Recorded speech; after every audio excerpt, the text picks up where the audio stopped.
रमता राम यानी सर्वव्यापक। अपने आत्माओं, पहले तो आपको राम की डेफिनेशन बताते हैं, डेफिनेशन ऑफ गॉड। परमात्मा की कहानी सुनाते हैं, परमात्मा कहते किसे हैं। श्रीमद् भगवत गीता अध्याय नंबर 15 के श्लोक 16 और 17 में 3 पुरुष बताए हैं।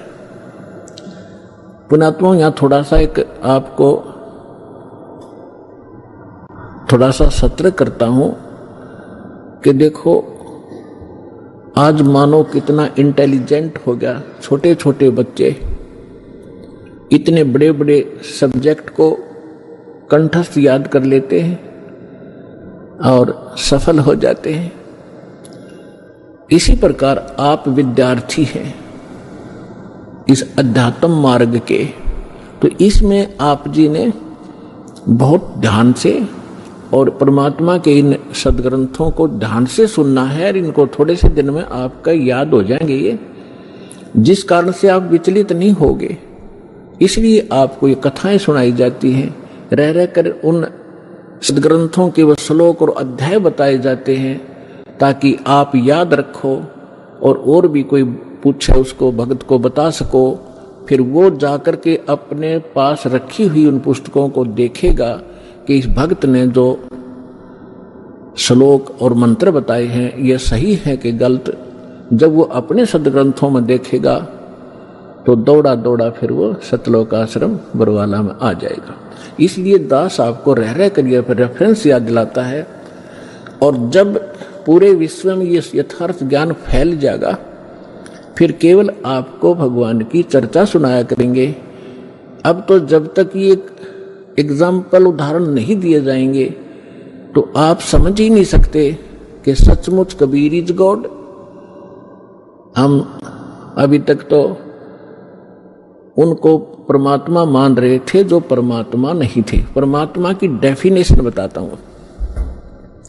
श्रीमद् भगवत गीता अध्याय नंबर 15 के श्लोक 16 और 17 में 3 पुरुष बताए हैं, एक सरपुरुष एक अक्षर पुरुष। गीता अध्याय नंबर 15 के श्लोक 16 में 2 पुरुषों का वर्णन है और इनके विषय में यह भी कहा है कि दोनों पुरुष माने प्रभु, स्वामी। अब स्वामी साहब जिसे कहते हैं, जैसे हम कहते हैं तहसीलदार साहब, भाई डीसी साहब, डीएम साहब, कमिश्नर साहब, मंत्री साहब, मुख्यमंत्री साहब, प्रधानमंत्री साहब, राष्ट्रपति साहब, ये सभी साहब हैं, सभी स्वामी हैं, ये मालिक हैं, लेकिन अपने अपने अक्षेत्र के।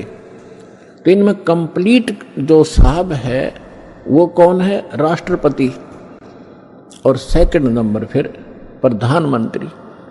इसी प्रकार सरपुरुष ये ब्रह्म है, ज्योत निरंजन, ज्योत स्वरूपी निरंजन ये काल है। ये केवल 21 ब्रह्मांड का स्वामी है, मालिक है, साहब है, राम है। राम कहो, साहब कहो, गॉड कहो, अल्लाह कहो, रब कहो, खुदा कहो, ये उस परमात्मा के ही पर्यायवाची भाषा भिन्न नाम है।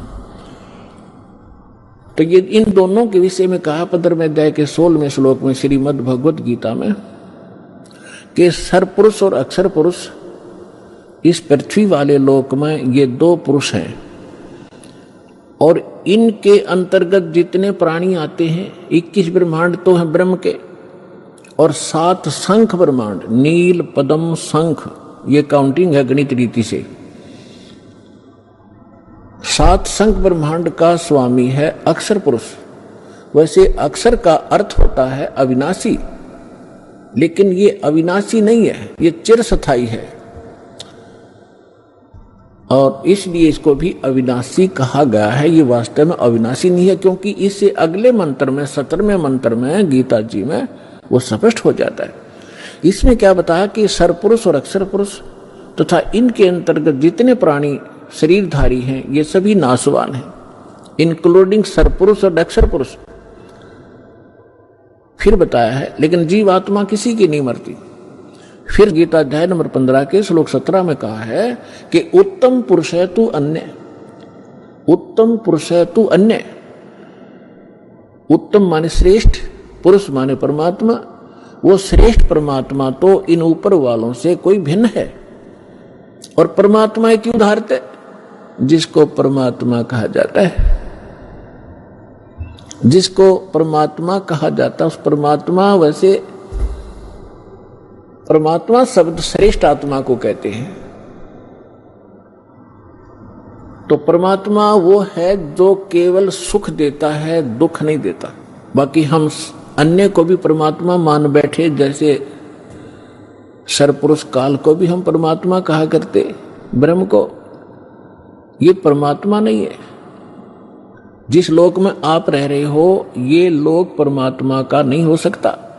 किसी का बेटा मर गया, किसी की बेटी मर गई, किसी की कैंसर होगी, किसी की टांग कट गई, किसी के हाथ कट गए, कोई अन्य रोग से पीड़ित है, हाहाकार मचा हुआ है, एक्सीडेंट में मर जाते हैं, फ्लड आ जाती है, अक्षेत्र का क्षेत्र तबाह हो जाता है। यह परमात्मा का लोक नहीं हो सकता।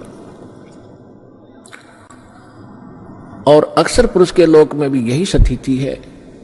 वहां भी जन्म और मृत्यु, इसी प्रकार के रोग, कष्ट, दुख सभी मान।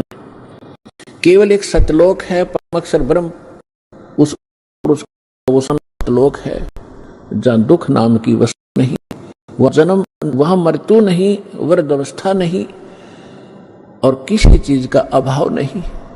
वहां कोई काम नहीं करना पड़ता आपको, कोई टेंशन नहीं, क्योंकि भरा भंडार भगवान का। अब जैसे ये सतलोक आश्रम बरवाला, ये मिनी सतलोक समझ लेना, उसकी रिहर्सल है, उसका एक सैंपल समझो। ये जैसे आप जी यहां आते हो, यहां आपको कोई टेंशन नहीं, खाने की, रुकने की, नहाने और धोने की।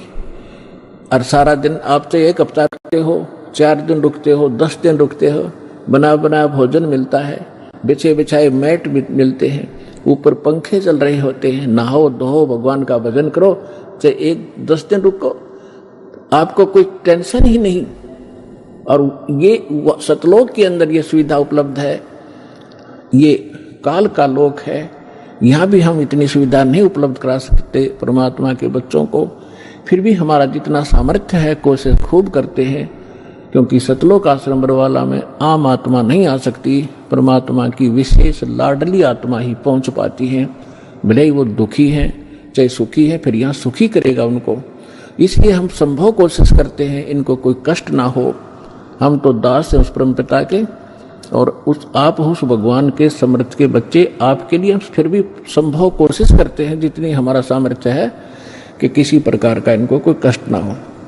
तो कहने का तात्पर्य है कि जितना समय आप यहां बिताओगे, ये आपका समय और ही तरह का होता है। यहां से जाते ही आप देखना, आश्रम से निकलते ही आपको कितनी टेंशन घेर लेती है, वो करना है, वो करना है, वहां जाना, उससे लेना, उससे देना, उसने ऐसे कर दिया। तो हम जब से सतलोक से निकले, हमारे साथ यह बीमारी उसी समय से लगी हुई है।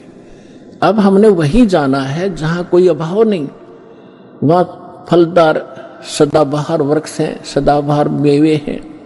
जैसे जंगल में आपने देखा होगा शामक खड़ा रहता है, पहले पुराने समय में तो बहुत ज्यादा फलदार वृक्ष होते थे। कहीं पर कुछ लग रहा है, कहीं पर कुछ फल लगे हुए हैं, खाओ तोड़ो खाओ बैठ कर ठाट से। तो वहां सतलोक के अंदर आपको कोई काम नहीं है और सब चीज उपलब्ध है। तो कहने का भाव यह है कि वो सतलोक है उस परम पिता परमात्मा का